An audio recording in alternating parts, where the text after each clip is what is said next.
안녕하세요. 상글TV 시청자 여러분. 정형외과 전문의 이성인 원장입니다. 오늘은 무릎에서 상당히 자주 발생하지만 많은 분들에게 아직 생소할 수 있는 중요한 손상에 대해서 알아보겠습니다. 흔히 뿌리 파열이라고 불리는 손상입니다. 이 뿌리 파열은 생각보다 많은 분들에게 생기고 초기에는 심한 통증이 있다가 시간이 지나면서 조금씩 나아지는 것처럼 보여서 방치되기가 쉽습니다. 하지만 실제로는 무릎 관절을 지탱하는 핵심 구조물인 반월사 연골판이 무너진 것이기 때문에 조용히 그리고 빠르게 퇴행성 관절염으로 진행될 수 있는 아주 중요한 손상입니다. 오늘은 왜 이 뿌리 파열이 문제인지 또 어떻게 치료해야 하는지 한번 알아보겠습니다. 기본적으로는 연령층과 함께 나타나는 퇴행성 변화가 가장 중요한 원인입니다. 특히 무릎 관절의 반복적인 체중 부하가 누적되거나 관절 내 압력이 높은 자세인 쪼그리기, 무릎 꿇기, 계단 오르기와 같은 자세를 자주 취한 경우에는 연골판의 후방 기시부 부위에 미세 손상이 서서히 축적되기 때문에 파열 위험이 점점 높아집니다. 또한 비만이나 옷자다리, 과거의 경미한 외상 등도 퇴행성 변화를 가속화시키는 요인으로 작용할 수 있습니다. 이런 상태에서 계단을 내려가거나 앉았다 일어났을 때 또는 일상적인 보행 중에도 무릎 내측부에서 뚝 하는 느낌과 함께 급성 통증이 발생한다면 뿌리 파열을 의심할 수 있습니다. 그렇지만 항상 뚝 하는 느낌이 동반되는 것은 아니고 무릎에 이미 퇴행성 변화가 어느 정도 진행된 경우에는 뚝 하는 느낌 없이 조용히 파열이 진행되는 경우도 많습니다. 이런 경우에는 진단이 늦어질 수도 있습니다. 특히 초기에는 통증과 붓기가 심했다가 약 2주 정도 지나면서 통증이 조금씩 완화되는 경향이 있기 때문에 별거 아니겠지 하고 방치하기 쉬운데 절대 방심해서는 안 되는 상황입니다.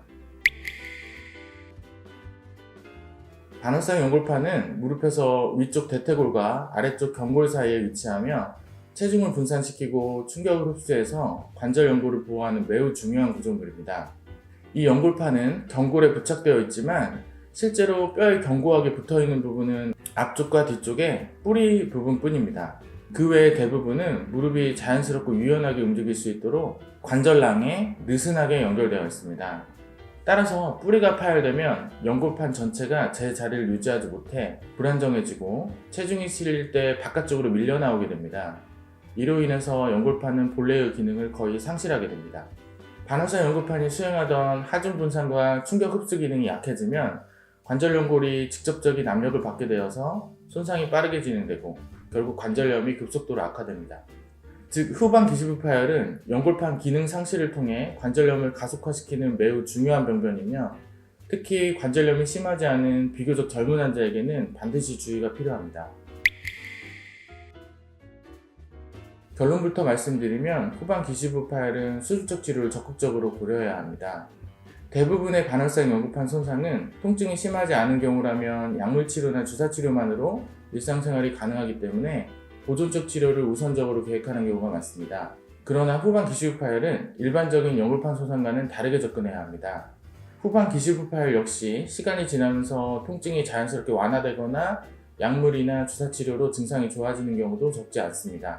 하지만 통증의 경과와는 별개로 시간이 지날수록 빠른 속도로 관절 연골이 닳아서 관절염이 진행될 위험이 매우 큽니다. 따라서 통증 유무와 관계없이 수술적 치료를 권유하는 경우가 많습니다. 특히 60세 미만인 경우, 즉 관절염이 심하게 진행되지 않은 경우에는 적극적으로 수술적 치료를 고려해야 합니다.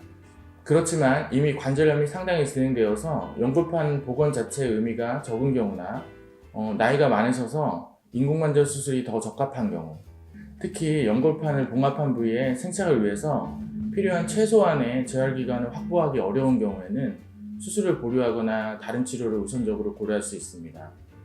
즉, 후방 기시부 파열이 진단되었다고 해서 모든 환자에게 무조건 수술을 시행하는 것은 아닙니다.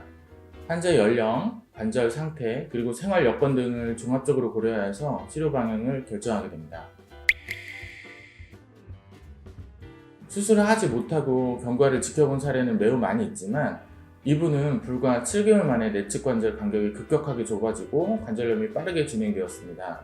특히 환자분이 외측 관절염과 대퇴슬개 관절염이 함께 동반되었던 상태였기 때문에 일반적인 후방 기시부 파열 환자보다 훨씬 더 빠른 속도로 악화가 진행되었던 것으로 보입니다.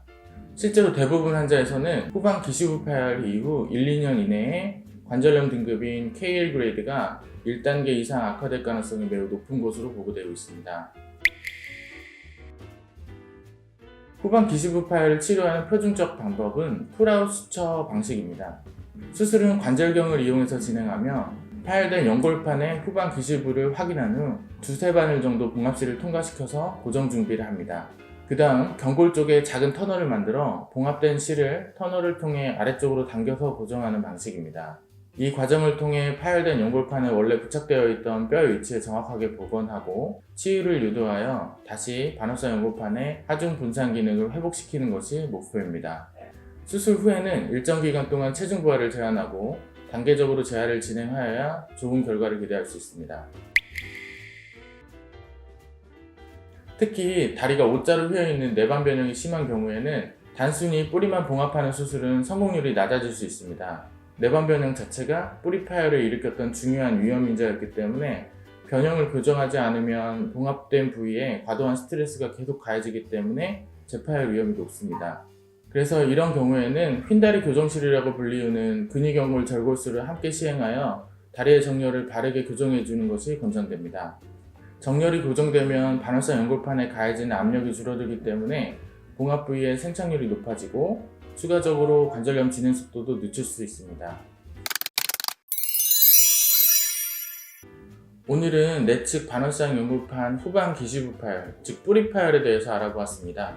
이 손상은 처음에는 통증이 나아지는 듯 보여서 쉽게 넘기기가 쉽지만 실제로는 무릎의 근본 구조가 무너지면서 점차 관절염으로 빠르게 진행될 수 있는 손상이기 때문에 특히 무릎에서 갑자기 뚝 하는 느낌과 함께 내측부 통증이 심해지거나 무릎 뒤쪽에 불편감이 느껴진다면 후방 기시부 파열의 가능성이 있기 때문에 반드시 진료를 받아보시기 바랍니다. 다음에 또 좋은 강의로 찾아뵙겠습니다.